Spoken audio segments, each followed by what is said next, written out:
I'm explaining a film from 2022 titled Savage Salvation. Spoilers ahead. Enjoy the content. The movie starts with Shelby, a former addict, confronting and killing a dealer. Sheriff Mike, dealing with his son's substance issues, gets involved. Shelby seeks revenge for his fiancée Ruby's overdose, aiming to dismantle the town's drug trade, as he had promised Ruby a better life with a diamond ring.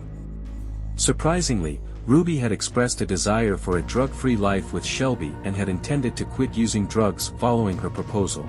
Mike told Shelby to go because he was troubled by thoughts of his son and felt guilty about the town's severe drug issue.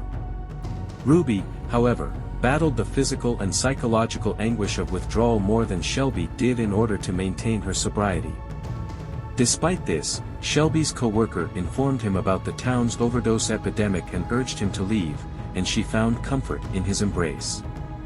She needed a little prodding to go back to her former self, but unlike him, she battled to stay sober.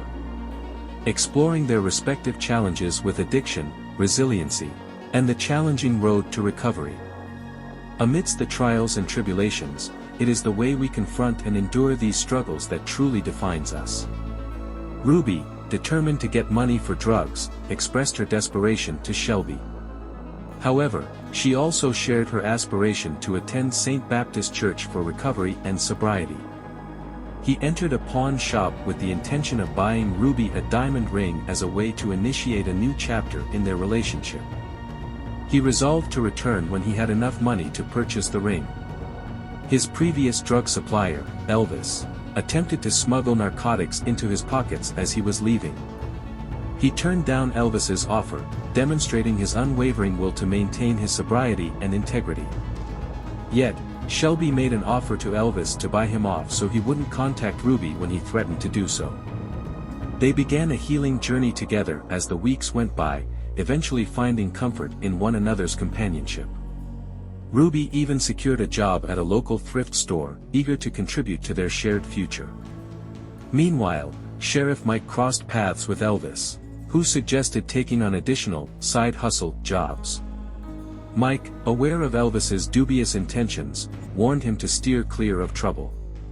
The couple's bond grew stronger and stronger, and they eventually went to see Ruby's sister to celebrate Connor's 9th birthday. During the celebrations, Ruby's sister revealed the shocking news that Ruby and Shelby were engaged and about to get married. The family's reactions to this disclosure were mixed. However, Greta, Ruby's mother, disapproves of the news of their upcoming marriage. She made Shelby swear to protect her daughter at all costs, expressing her displeasure at not having been consulted about the arrangement.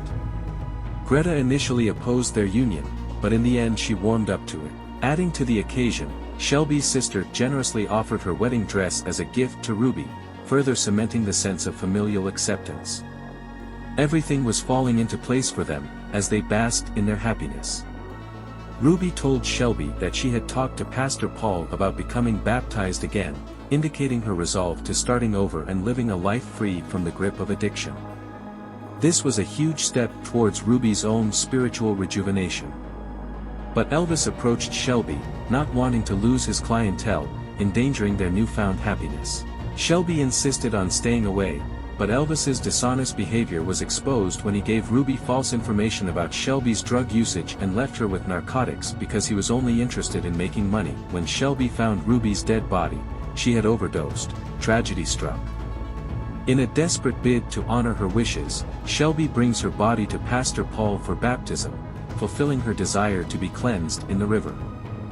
Fueled by grief and a sense of righteous anger, Shelby resolves to seek justice for his beloved's untimely demise. Shelby's anguish is well understood by Sheriff Mike, who had a personal relationship with her and is committed to exacting revenge for her passing. Mike braces himself for the impending showdown, knowing that he will stop at nothing to bring those guilty to justice.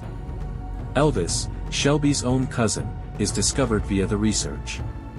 Shelby questions Darius, Elvis's supplier, in an attempt to get clarification, and discovers that he is staying at a Columbus motel. Shelby starts pursuing justice non-stop, determined to confront the guy who killed his wife. In pursuit of knowledge regarding the trafficking, He confronts Kenny at a wild party at the hotel after finding him via his adventure. Through his inquiries, Shelby discovers a man named Skeeter is selling drugs from room 1507. As Shelby storms into room 1507, posing as Kenny, he confronts Skeeter and reveals to Darius that he's responsible for Elvis's demise, warning Darius of a similar fate if he doesn't comply with his demands. Darius is threatened with a pistol and is compelled to divulge Coyote's location, despite his first attempts to defuse the situation with a $10,000 offer. Darius makes known in Quinton County, Coyote lives in a large home. As Shelby leaves the hotel room, Sheriff Mike follows him. Sheriff Mike shows up at the site of the altercation. After hearing from Skeeter that Shelby has located Coyote, Mike recognizes the seriousness of the situation and rushes to Quinton County, determined to save Shelby before his lust for retribution becomes uncontrollable.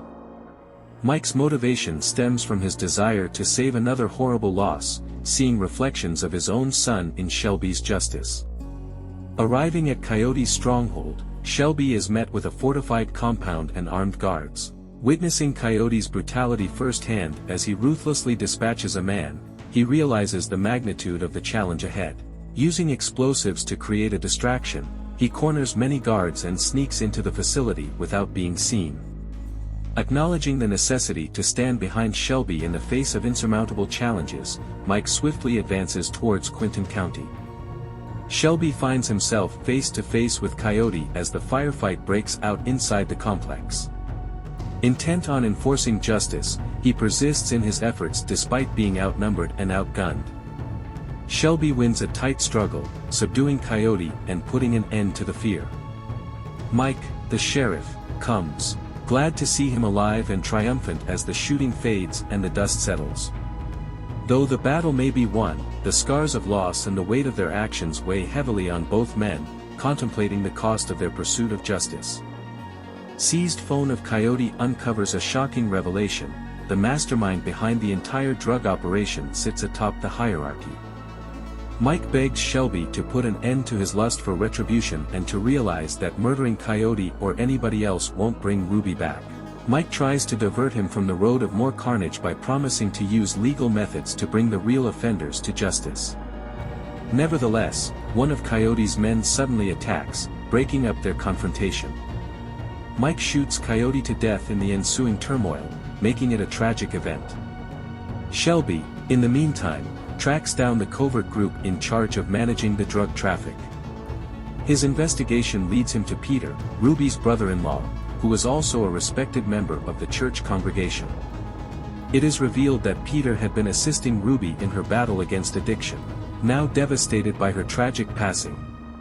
Peter and Shelby get into a heated argument, driven by resentment, sadness, and a desire for vengeance.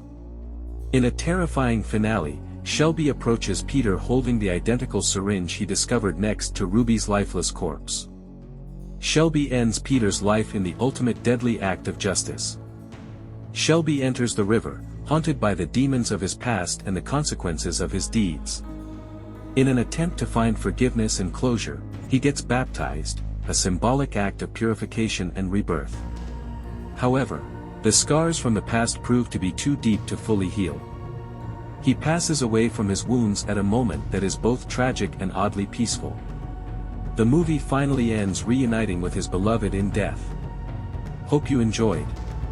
Do subscribe, like and comment if you'd like to see more videos like this. Thank you for watching and see you again soon.